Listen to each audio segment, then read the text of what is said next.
Hello kids! Our subject for today is English 2, Quarter 4, Week 1. Our topic is about reading short vowel sounds. Are you ready now? Do you know that there are 5 vowels in the English alphabet? They are A, E, I, O, and U. Short vowel sounds are pronounced in a short form. They are used to refer to the sounds that most often correspond to the letters A, E, I, O, and U. When the vowel occurs individually between consonants, they follow the consonant-vowel-consonant or the CVC pattern. Our objective for this lesson is you are expected to read words with short A, E, I, O, and U sounds in CVC pattern. Let us read the following words.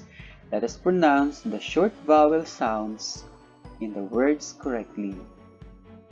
Short vowel sound A. Cab, dub, tab, dum, jam, ham. Short vowel sound E.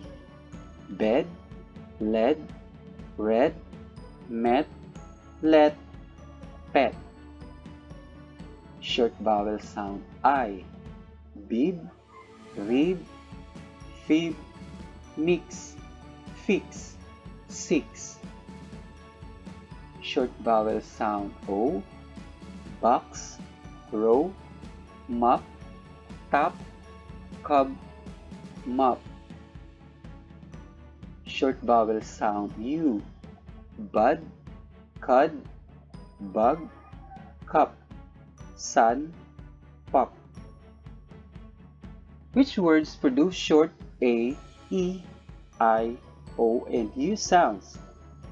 Correct. Let us try learning task number 1. Identify the word which short vowel sound corresponds to the given letter at the left. Write the correct answers in your notebook. Number 1, short vowel sound A. Mop, may, faucet. Number 2, short vowel sound E. Apple, leg, B. Okay, let us answer.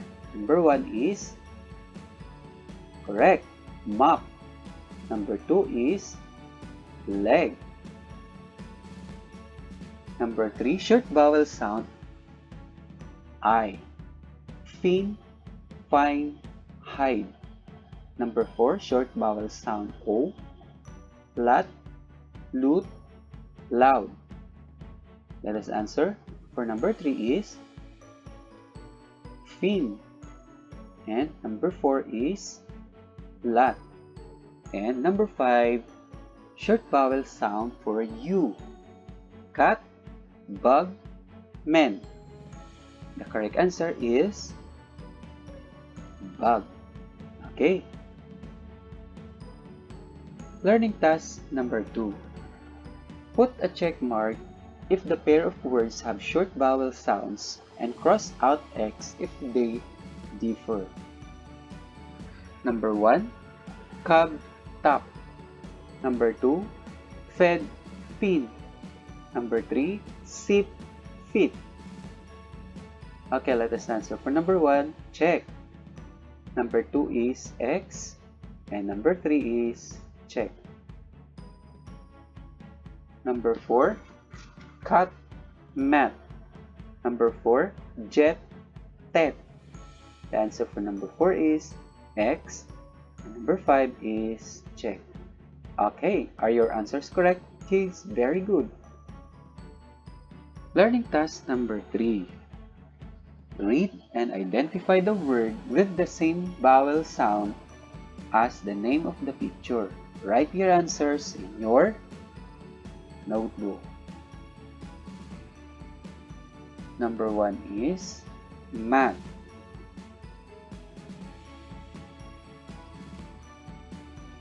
And the word with the same vowel sound for math is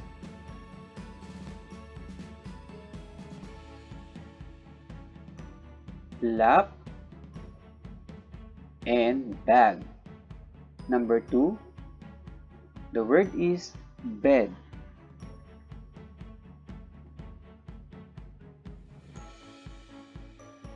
The word for this with the same vowel sound is men. Number 3, the word is bead.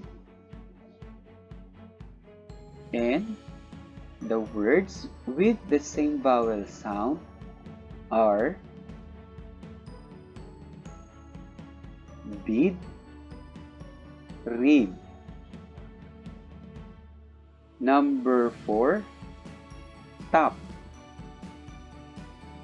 And the words with the same vowel sound are mop, lot, cup, and jug. For number 5, the word is cup. And the word or words with the same vowel sound is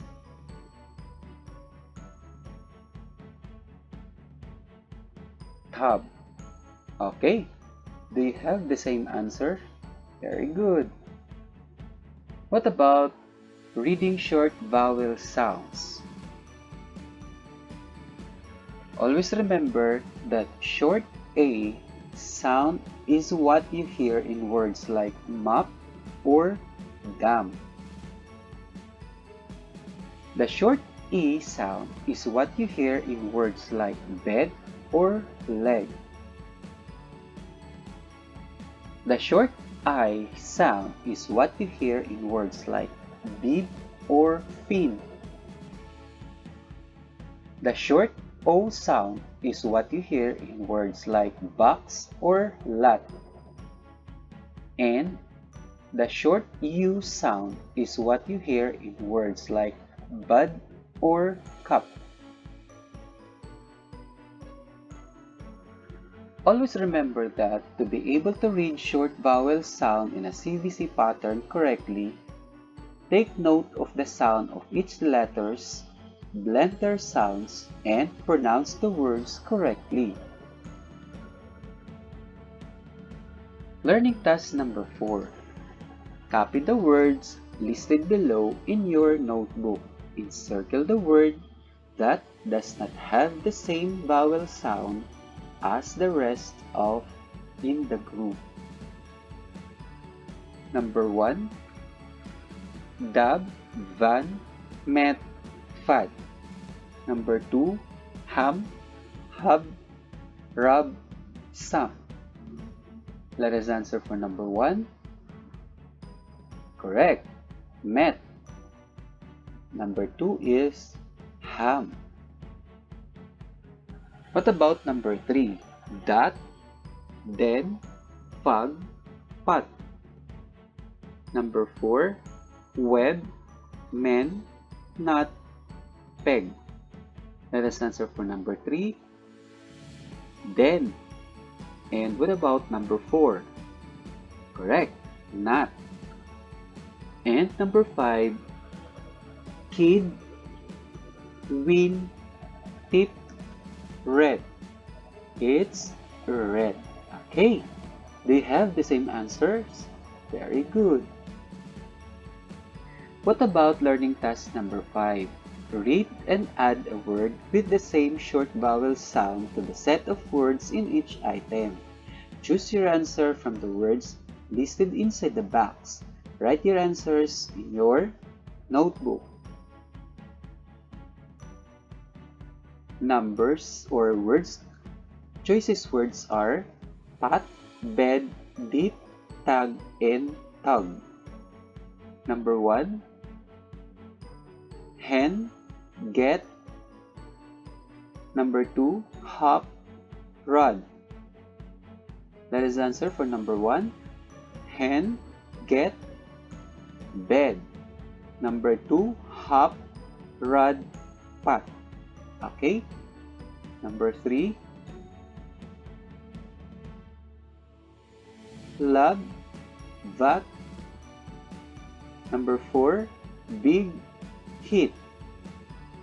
Let us answer. For number 3 is lab, vat, and tag. While number 4 is big, hit, and deep. And number 5, bud, bug, and tug. Okay. Learning task number 6. Study the puzzle below. Read and find the words with short E, A, E, I, O, and U sounds. Write your answers in your notebook.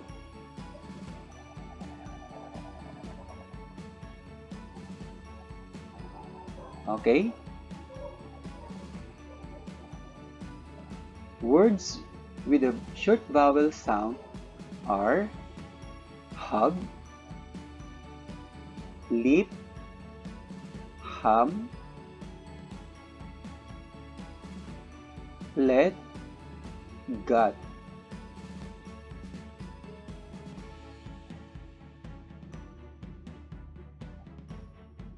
Complete the paragraph by selecting your answers from the given choices. Write your answers in your notebook.